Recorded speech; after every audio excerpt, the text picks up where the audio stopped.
नमस्कार। मैं सीए सौरभ त्रिपाठी। आज 4 जून है और हम बात कर रहे हैं लॉजिस्टिक सर्विसेज के ऊपर।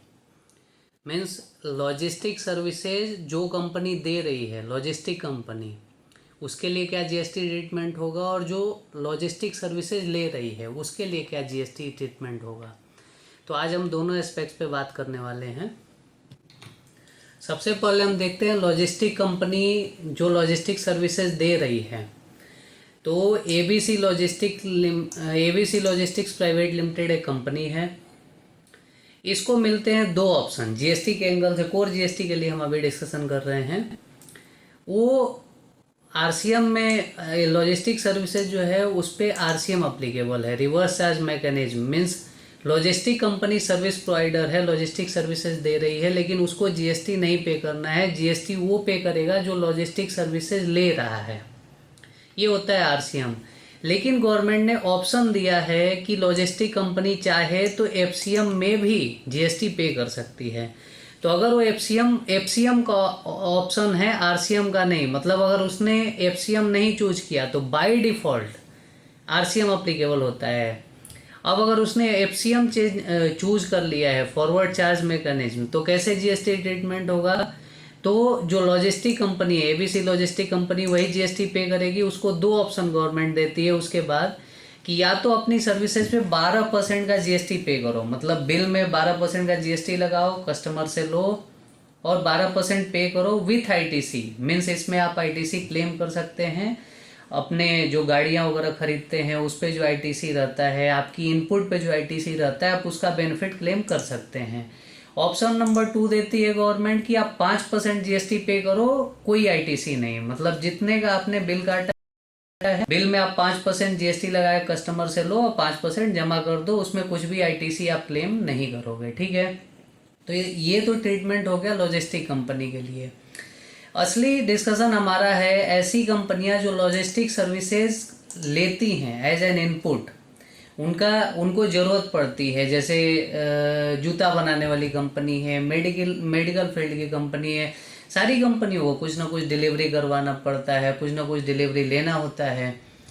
तो ऐसी कंपनियों का क्या ट्रीटमेंट होगा। तो ऐसी कंपनियां जो कि लॉजिस्टिक सर्विसेज ले रही हैं, मैं एग्जांपल के लिए ले लिया हूं Amazon trading company, trading private limited एक कंपनी है।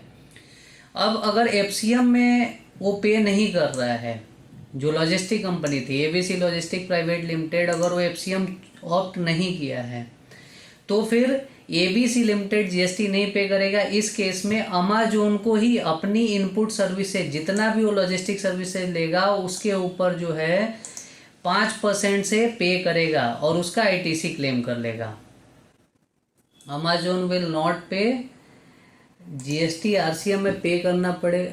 अमेजोन विल पे, ये नॉट पे नहीं होगा।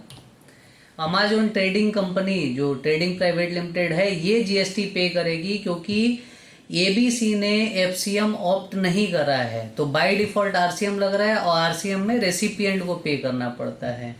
तो अमेजॉन ट्रेडिंग कंपनी जो भी वो बिल बना के देगा लॉजिस्टिक कंपनी भाड़े का, फ्रेट का, तो वो बिना जीएसटी के बिल होगा वो बुक करेगी और उसके ऊपर जीएसटी खुद से 5% जमा करेगी और उसका आईटीसी बुक कर लेगी।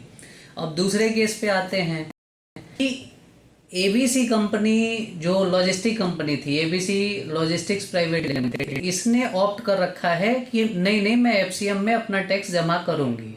ठीक है। तो इस केस में वो चाहे 5% ऑप्ट किया हो या 12% ऑप्ट किया हो, वो जितना भी चूज कर रहा हो, वो बिल में जो भी जीएसटी लगा के देगा आपसे लेगा, वो जमा करेगा और आप उसका पूरा का पूरा आईटीसी बुक कर सकते हैं, कोई दिक्कत नहीं है। मतलब आईटीसी का क्रेडिट आपको दोनों जगह मिल जाएगा, चाहे आप पे करो आरसीएम में या सामने वाली पार्टी पे करती है, जैसे भी होता है। तो आपको पूरा का पूरा आईटीसी मिल जाएगा। ठीक है। अब ये कैसे पता चलेगा कि वो एफसीएम में पे कर रहा है, मतलब जो लॉजिस्टिक कंपनी है उसने एफसीएम ऑप्ट कर रखा है या नहीं ऑप्ट कर रखा है। तो इसके लिए आपको डिक्लेरेशन लेनी है उस कंपनी से पहले ही, आपको वर्क स्टार्ट करने से पहले। ये मैंने ये एग्जाम्पल के लिए एक लिया है, ये एक्चुअल है किसी का। तो जीटीए सर्विसेज जो भी लॉजिस्टिक कंपनी है उसको जीएसटी पोर्टल पे जाके डिक्लेरेशन सबमिट करना है और ये डिक्लेरेशन उसको अपनी पार्टियों को देना है। मतलब अगर वो डिक्लेरेशन ये नहीं देती है आपको तो आप पार्टी मानते हुए चलना है कि वो आरसीएम ऑप्ट कर रही है। मीन्स वो बिल में कुछ भी लगा के दे, आपको कंसीडर नहीं करना है। इस फॉर्म के अलावा ये फॉर्म मैंडेटरी है लॉजिस्टिक कंपनी को फाइल करना। ठीक है, आज के लिए बस इतना ही। Thank you.